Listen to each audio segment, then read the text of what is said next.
हाँ। तो मित्रों, हम लोग जानेंगे आज वाटर टीडीएस के बारे में। पानी का टीडीएस कितना होना चाहिए हम लोगों को पीने के लिए। तो पानी का वाटर टीडीएस, तो पहले इसका टीडीएस का फुल फॉर्म जान जाए कि टोटल डिजॉल्व्ड सॉलिड्स। टीडीएस का फुल फॉर्म टीडीएस हो जाएगा टोटल डिजॉल्व्ड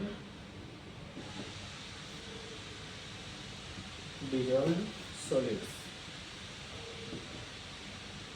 यानी कुल ठोस घुलित पदार्थ।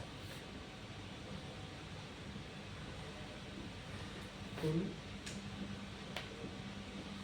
ठोस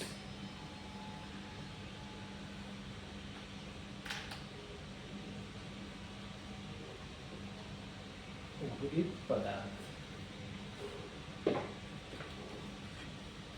इसमें घुलित पदार्थ में होता है जैसे कि पोटेशियम हो गया, मैग्नीशियम हो गया, कार्बनिक और अकार्बनिक पदार्थ घुले होते हैं पानी में।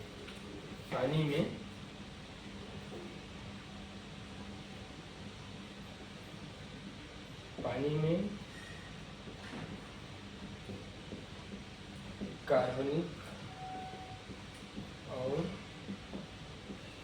अकार्बनिक पदार्थ घुले होते हैं।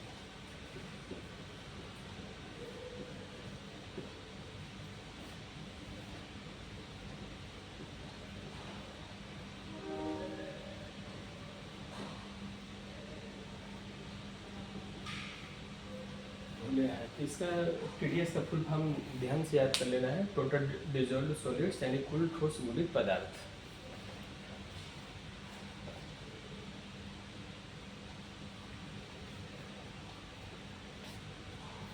तो कुल ठोस घुलित पदार्थ हो गया।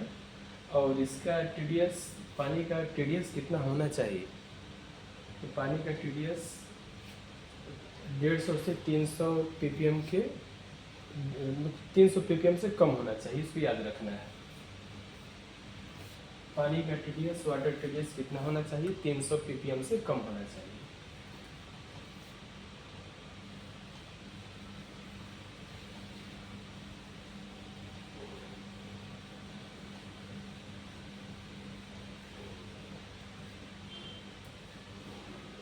वाटर का टीडीएस 300 ppm से कम होना चाहिए, इसको याद रखना है।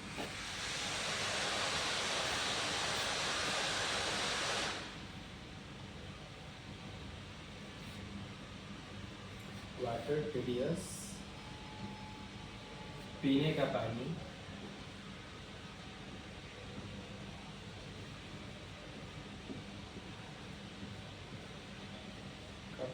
पीने का पानी 300 ppm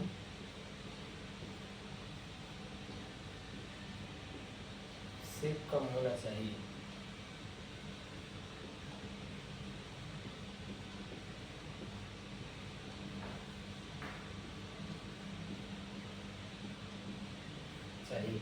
अब क्वेश्चन उठ रहा है पीपीएम का फुल फॉर्म भी याद रखना है। तो पीपीएम का फुल फॉर्म हो जाएगा पार्ट्स पर मिलियन। इसको नोट कर लीजिए। टीडीएस का हो जाएगा टोटल डिजॉल्व्ड सॉलिड्स। तो वाटर टीडीएस, पीने का पानी का 300 ppm से कम होना चाहिए। तो पीपीएम का फुल फॉर्म हो जाएगा पार्ट्स पर मिलियन।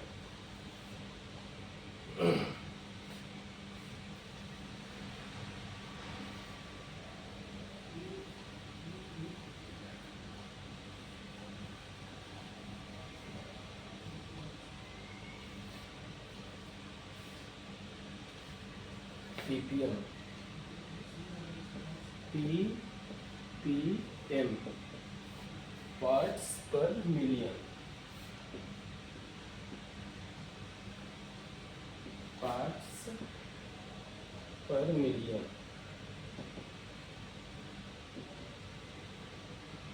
ये हो जाएगा जो 300 से कम होना चाहिए।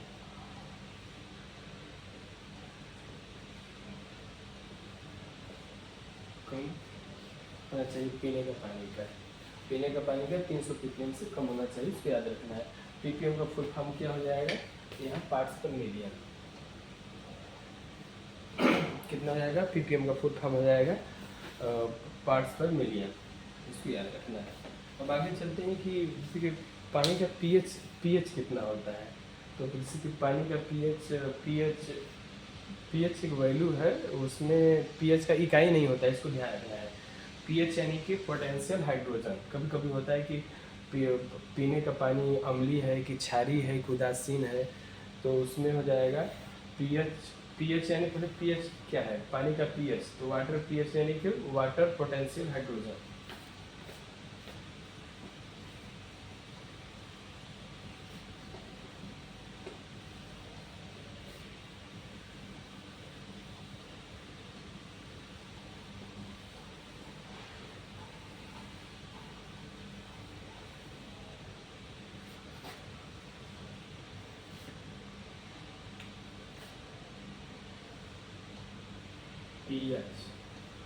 pH का फुल फॉर्म हो जाएगा पहले potassium hydrogen, potassium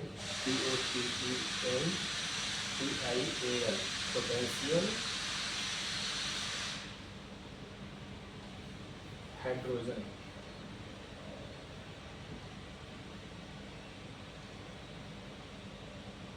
potassium hydrogen तो पानी का pH यदि 7 से कम है तो अम्लीय होगा, 7 से अधिक है तो क्षारीय होगा, और यदि 7 आएगा तो उसको हम लोग उदासीन मानेंगे, न्यूट्रल।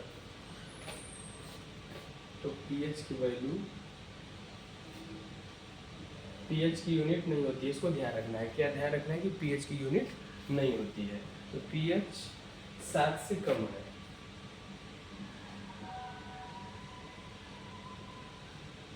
7 से कम है तो हम समझेंगे कि अम्लीय है,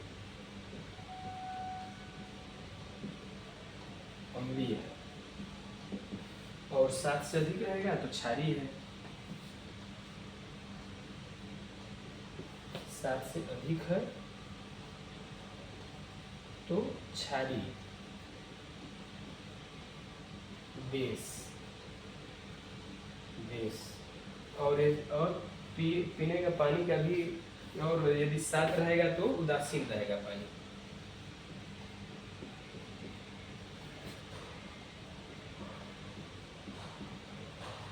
तो उदासीन है, इसको ध्यान रखना है। और पानी का pH हो जाएगा 6.5 से 8.5 के बीच होना चाहिए। जो पानी पीने का पानी है उसका pH 6.5 से 8.5 के बीच होना चाहिए, इसको भी ध्यान रखना है। pH का फुल फॉर्म हो जाएगा पोटेंशियल हाइड्रोजन, और pH 7 से कम रहेगा तो अम्लीय हो जाएगा, 7 से अधिक रहेगा तो क्षारीय हो जाएगा, और यदि 7 रहेगा तो उदासीन हो जाएगा। और यदि जैसे कि pH, पीने का पानी का pH कितना होना चाहिए, तो पीने का पानी का pH 6.5 से 8.5 के बीच माना गया है, इसको ध्यान रखना है।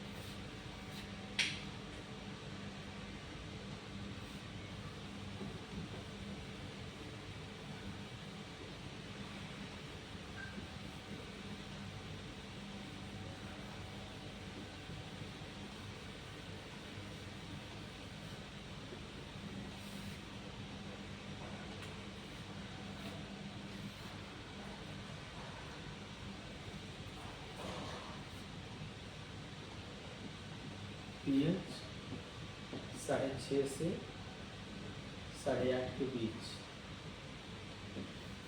पीने का पानी का pH।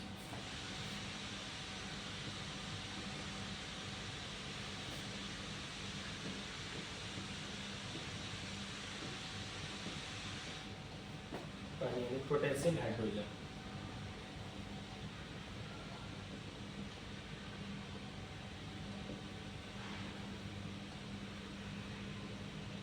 ये ध्यान रखना है। अब आगे चलते हैं कि सेफ्टी में बहुत जगह आता है कि 5 ईयर्स क्या है। 5 ईयर्स, इसके आगे हम लोग चलते हैं।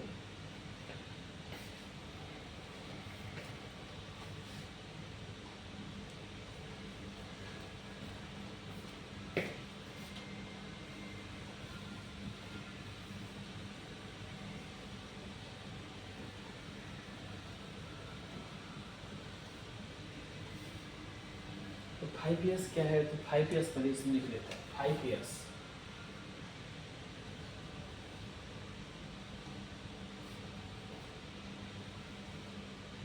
फाइव ईयर्स एक जापानी भाषा है। 5 ईयर्स का एक जापानी भाषा, इसमें मतलब जापान में पहले लागू किया गया, फिर इंडिया में भी लागू किया गया। तो 5 ईयर्स का है जापानी भाषा, तो इसको नोट कर लेते हैं।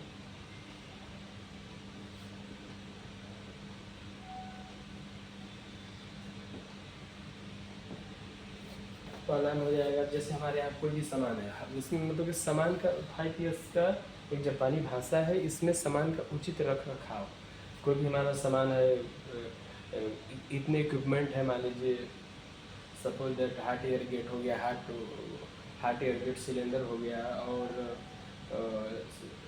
ESDC और ESLD, बहुत सारे इक्विपमेंट है। तो खराब हो गया सामान, या लाइट हो गया, कोई भी कंप्यूटर हो गया, कुर्सी टूटा फूटा हो गया, कुछ भी, तो हमारा ख़राब सामान है और अच्छा सामान है, उसको पहले एक जगह इकट्ठा कर लेंगे। तो पहला हो गया कि सीएरी, मतलब ये जापानी भाषा है, इसको हिंदी में हम लोग समझेंगे कि इकट्ठा कर लेना, उसका यानी कि सब सामान इकट्ठा करके छटाई कर लेना। पहला हो जाएगा छटाई करना। 5 ईयर्स, ये भी जो इसके पहले भी वाटर TDS और pH वैल्यू बताया गया, ये भी बहुत क्वेश्चन आते हैं, और पहले आगे दूसरे 5 ईयर्स से बहुत जगह पूछा भी जाता है, इसको ध्यान रखना है। तो क्या है, पहला 5 ईयर्स में ये सब प्लांट में लागू किए जाते हैं, फैक्ट्रियों में लागू किए जाते हैं ये सब। तो दूसरा पहला 5 ईयर्स में पहला क्या है, सीएरी, ये जापानी भाषा है, हिंदी में उसका हो जाएगा छटाई करना, यानी कि सभी सामान को इकट्ठा करके उसका छटाई कर लेना। दूसरा में है सेटान,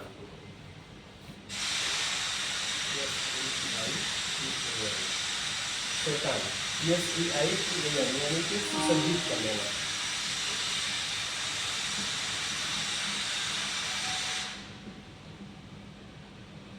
दूसरा में हो जाएगा सुसज्जित कर लेना, मतलब कि हमारा खराब सामान अलग रख लेंगे और अच्छा सामान अलग रख लेंगे, इसको ध्यान रखना है। दूसरा में हो जाएगा सुसज्जित करना। पहला में सीरी, ये जापानी भाषा है, ये सब जापानी भाषा है, और हिंदी में हम लोग ये समझेंगे हम लोग। पहला में सीरी छटाई करना, दूसरा में सेटान सुसज्जित करना, तीसरा में आ जाएगा सेसो, SEISO, सेसो मतलब सफाई करना।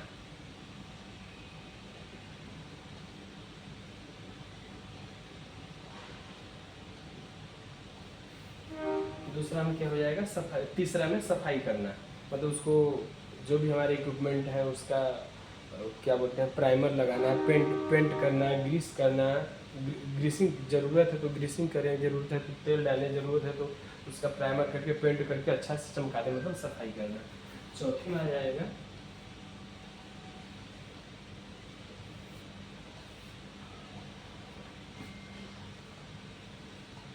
सेकेट्सु, सेकेट्सु मतलब नामकरण करना, नामकरण। सेकेट्सु चौथे में लिखना, नामकरण करना, उसका नाम लिखना है कि सपोज दैट कोई भी सामान है, हमारा ESLD है, प्लांट में सब यूज किए जाते हैं, पावर प्लांट में या फिर हाई राइज बिल्डिंग है तो उसमें भी इतने, मान लीजिए कोई मोटर है तो मोटर लिखेंगे, हाई राइज बिल्डिंग में कैच नेट रखा हुआ है तो कैच नेट लिख देंगे, फायर ब्लैंकेट रखा हुआ है, फायर ब्लैंकेट मान लीजिए जहाँ आग लग जाता है वहाँ पर उसको प्रयोग किया जाता है, हम नहीं हार्ड वर्क काम होता है तो वहाँ पर उसको रखा जाता है। तो मतलब कोई भी सामान है तो उसको हम नामकरण कर देंगे। पाँचवें में हो जाएगा शित्सुके, SHEIT सुके, मतलब स्व अनुशासन।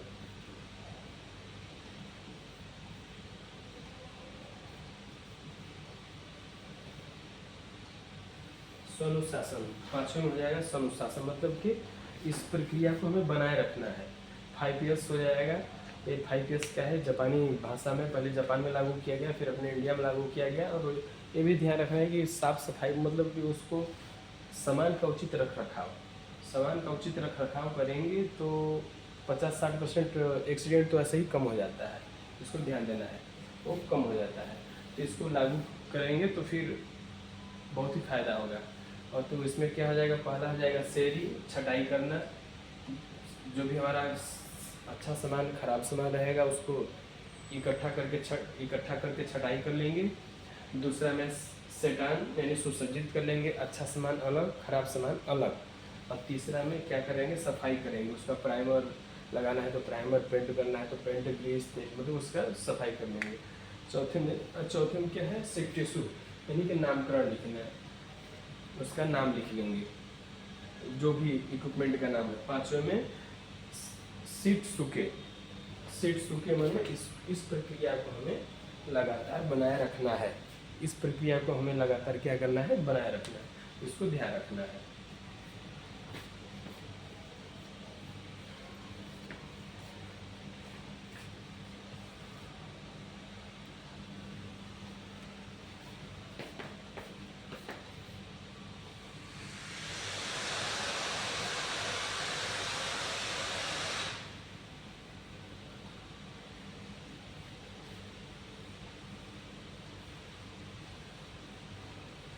जो लिखा जा रहा है इसको ध्यान रखना भी है और अपने प्लांट में लागू भी करना है।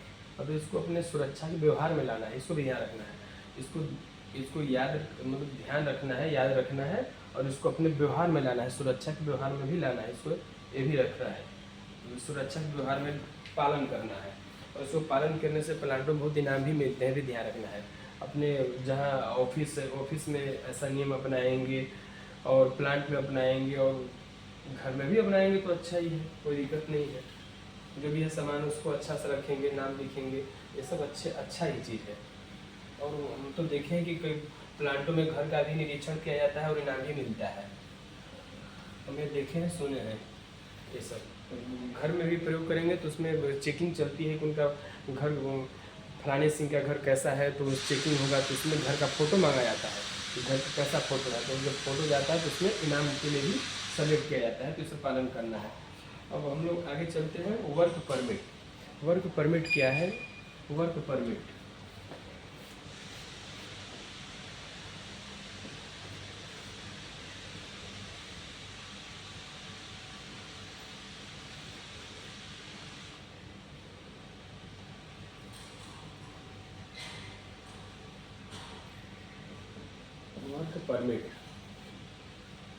वर्क परमिट जो मान लीजिए जो प्लांट में ड्यूटी कर रहे हैं या जो नहीं कर रहे हैं तो उनके दिमाग में आए कि वर्क परमिट क्या है।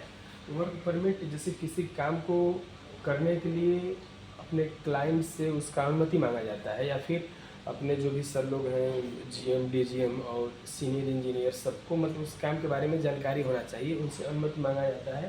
पहले काम किया है, फिर काम के लिए अनुमति मांगी जाती है, उसमें क्या क्या खतरे हैं, उस काम को करने में क्या क्या खतरा आ सकता है, उसको अभी किया जाए कि नहीं किया जाए, ये सब सिस्टम लागू किया जाता है। वर्क परमिट तो उस अनुमति काम को अनुमति मांगना ही वर्क परमिट कहलाएगा।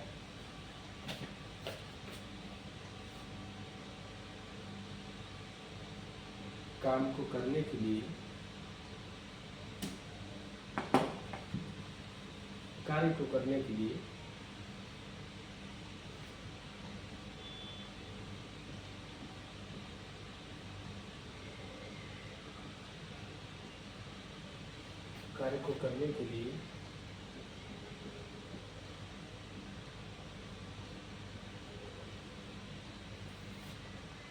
करने के लिए अपने सीनियर से अनुमति मांगना ही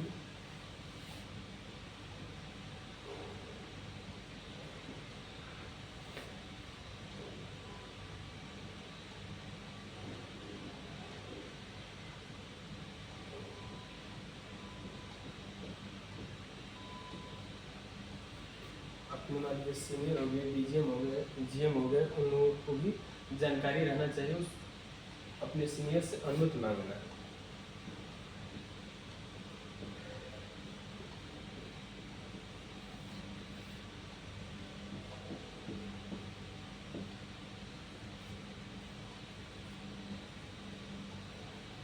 वर्क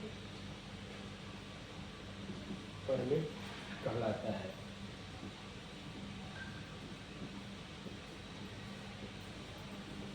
और ये लिखित होता है, ये इसमें लिखित किया जाता है, इसकी वो हार्ड कापी चलता है, कहीं कहीं मान लीजिए किसी प्लांट में सॉफ्ट कॉपी भी चलता है, लेकिन अधिकतर तरफ हार्ड कापी चलता है। तो मान लीजिए कंप्यूटर का ज़माना आ गया तो कहीं कहीं कंप्यूटर से ही अपना वर्क परमिट भी लिया जा रहा है, उससे भी चल रहा है। लेकिन अब कहीं कहीं मान लीजिए जहाँ का जैसा देश वैसा भेष, तो परिस्थिति के अनुसार जैसा भी है अपना हार्ड कापी भी चलता है। तो वर्क परमिट कितने प्रकार के होते हैं उसके बारे में चर्चा कर लेते हैं। वर्क परमिट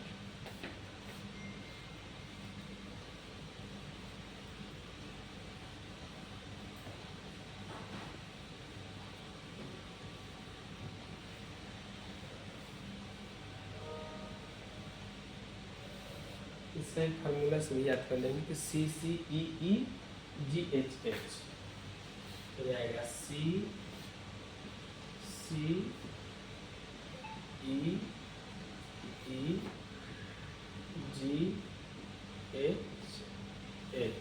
ऐसे याद कर लेंगे तो फिर हो जाएगा। एक फार्मूला एक ट्रिक है, इसको भी याद रखेंगे। CCEEGHH यानी कि कितना होगा, 2 2 4 5 6 7। वर्क परमिट मुख्यतः 7 प्रकार के होते हैं, और मान लीजिए मुख्यतः 7 प्रकार के होते हैं वर्क परमिट। इसका ऐसे याद कर लेंगे कि CCEEGHH, वैसे याद कर लेना है। C से हो जाएगा, इसका फुल फॉर्म कर लेंगे। C हो जाएगा CCEGGH, वर्क परमिट वहीं अपना सीनियर से लिया जाता है, ऐसा हो जाएगा सर। तो C से कोल्ड वर्क परमिट,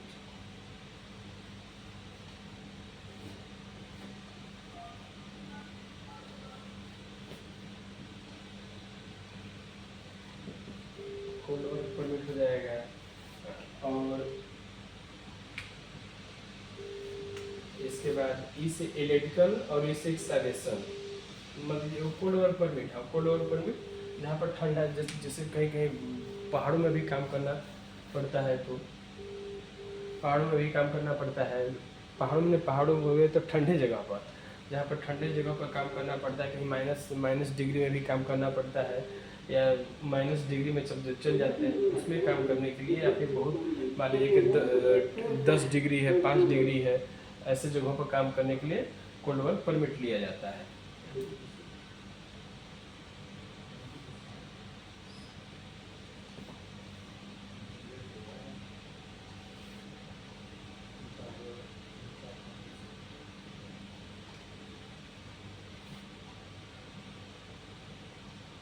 और सी से कोल्ड हो गया। अब सी से confined space permit,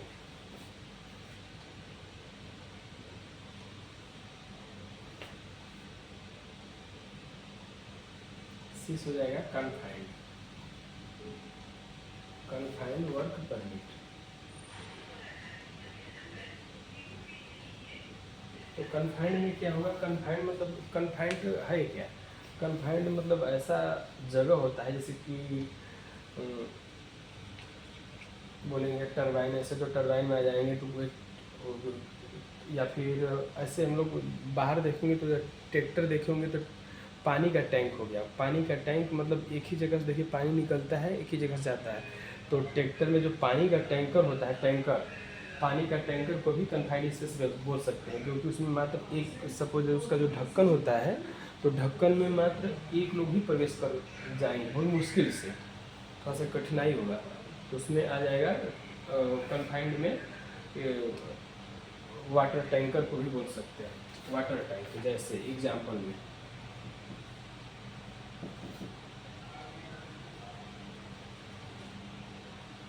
water tank, example में वाटर टैंकर आ जाएगा कन्फाइंड स्पेस।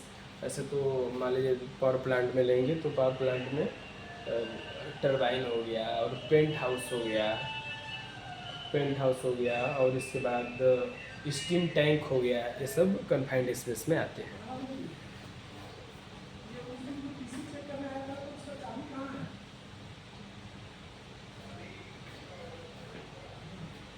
ये हो गया वाटर टैंकर हो गया,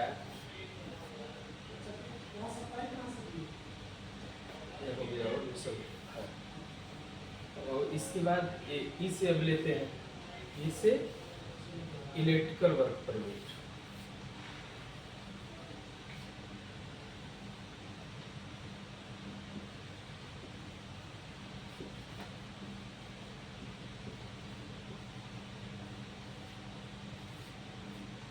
electrical work permit, electrical work permit नाम से ही पता चल रहा है कि मतलब इलेक्ट्रिकल का काम, जहाँ पर इलेक्ट्रिकल का काम करना है वहाँ पर इलेक्ट्रिकल वर्क परमिट लिया जाता है। इसमें लॉग आउट टॉग आउट का भी प्रयोग करते हैं। लोटो जिसे बोलते हैं, लो तो लॉग आउट, ये से हो जाएगा टैग आउट। इसमें परमिट ऐसे होता है कि एक इलेक्ट्रिकल स्विच बोर्ड है, उसमें से मान लीजिए सपोज दैट क्या बोलते हैं केबल लगाना है, तो उसको स्विच मेन स्विच है उसको बंद कर देंगे, मेन स्विच बंद करके अपना केबल उसमें लगाने लगेंगे। लेकिन और उसमें से कई तो केबल दूसरे एरिया में भी गया है और पता चला कि हम यहाँ बंद कर दिए हैं, हम बिना परमिट लिए हुए, सपोज दैट बिना परमिट लिए हुए हम यहाँ बंद कर दिए और एक बंद करके केबल उसमें जोड़ दिए हैं और दूसरे से ऐसे ही केबल पकड़े हैं और किसी को पता नहीं तो क्या करेगा, दूसरा वहाँ चालू कर देगा, इधर जो केबल पकड़े रहेंगे उनको करंट मार देगा। इसलिए ये सब परमिट चालू किया गया है। तो इलेक्ट्रिकल वर्क परमिट में लोटो का प्रयोग किया, तो लॉग आउट टॉग आउट। तो लोटो का मतलब है कि वहाँ जाकर के बस बार हो गया, इलेक्ट्रिकल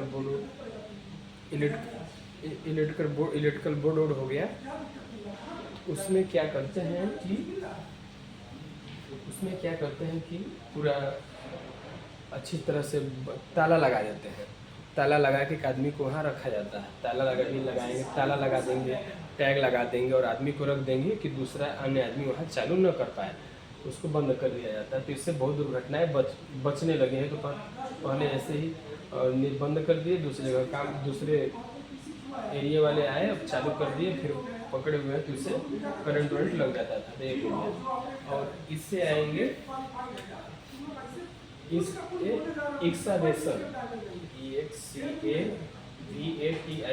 एक्सावेशन वर्क परमिट, यानी कि खुदाई वाला, जमीन खुदाई वाला खुदाई वर्क परमिट, एक्सावेशन, जहाँ पर मिट्टी का खुदाई, बहुत बड़ी बड़ी बिल्डिंगें बनती हैं, चिमनी बनता है, कूलिंग टावर बनता है, तो वहाँ खुदाई का काम किया जाता है। तो खुदाई के काम में परमिट लिया जाता है कि खुदाई केबल गया हो, कोई मान लीजिए इलेक्ट्रिकल केबल गया हो और कोई गैस की पाइपलाइन, तेल की पाइपलाइन गया हुआ है, तेल की पाइपलाइन गया हुआ है, तो उसके बारे में पूरा निरीक्षण किया जाएगा, फिर इसके बाद किया जाएगा। सर अभी तो रहेंगे ना? ठीक है, तो ये सब हो गया। तो अपना इसलिए इंस्टॉलेशन परमिट लिया जाता है और उसमें खुदाई के तरीके बताए जाते हैं कि और फिर भी दिया जाता है कि गीली मिट्टी है कि टाइट मिट्टी है, काली मिट्टी है, दोमट मिट्टी है, मतलब कई चीज़ें होती हैं, तो उसको ध्यान देना है। और ऐसे फार्मूला ये याद रखेंगे, CCEGHH और जी से gas work permit,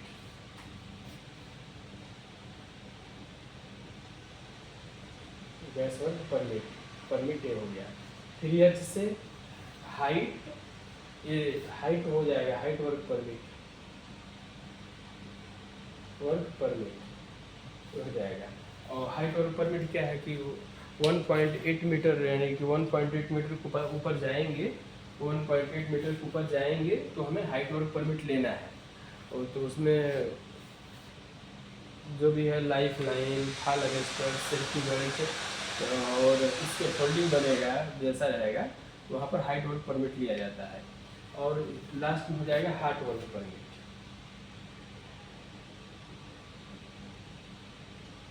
heart work permit नाम से पता चल जा रहा है, हार्ट वर्क परमिट मतलब कि वहाँ जहाँ गर्म स्थान, गर्म काम। तो सपोज दैट हार्ट वर्क क्या है, हार्ट वर्क में welding, gas cutting, grinding, cutting, जहाँ से चिंगारी निकलती है वो हार्ट वर्क आएगा, तो हार्ट वर्क परमिट लिया जाता है। इन सब चीज़ों को ध्यान देना है। तो हार्ट वर्क तो ऐसे वर्क परमिट मुख्यतः 7 प्रकार के होते हैं, मुख्यतः जो होता है। तो CCEEGHH इसको ध्यान रखना है। मुख्यतः 7 प्रकार के होते हैं। CCEEGHH, C से कोल्ड वर्क परमिट, C से कन्फाइंड वर्क परमिट, फिर E से इलेक्ट्रिकल वर्क परमिट जो इलेक्ट्रिकल का काम हो जहाँ होगा, फिर E से एक्सकावेशन जहाँ खुदाई का काम होगा, फिर G से गैस वर्क परमिट जहाँ गैस का काम होगा, जैसे LPG gas, liquid petroleum gas हो गया, ऑक्सीजन गैस वर्क परमिट, तो वहाँ पर गैस वर्क ले लेंगे। H से फिर हाइट वर्क परमिट जो 1.8 मीटर के ऊपर काम करेंगे, हाइट वर्क परमिट हो जाएगा। तब कितने ऊपर सेफ्टी बेल्ट पहनना चाहिए, तो ये ध्यान रखना है कि 1.8 मीटर यानी कि 1800 mm के ऊपर हमें full body harness safety belt पहनना है। और लाइफ लाइन, आवश्यकता पड़े तो लाइफ लाइन, फॉल अरेस्टर, इन सब चीज़ों का प्रयोग करना है। और आवश्यकता पड़े तो नीचे डबल लेयर का कैच नेट का भी प्रयोग कर सकते हैं। लास्ट में बचा heart work permit. Heart work permit में जो काम में चिंगारी निकलती है या गर्म है, तो वह हार्ट वर्क परमिट वहाँ लिया जाएगा। तो ठीक है, आज के लिए इतना ही रखते हैं, फिर अगले क्लास में फिर हम लोग मिलते हैं।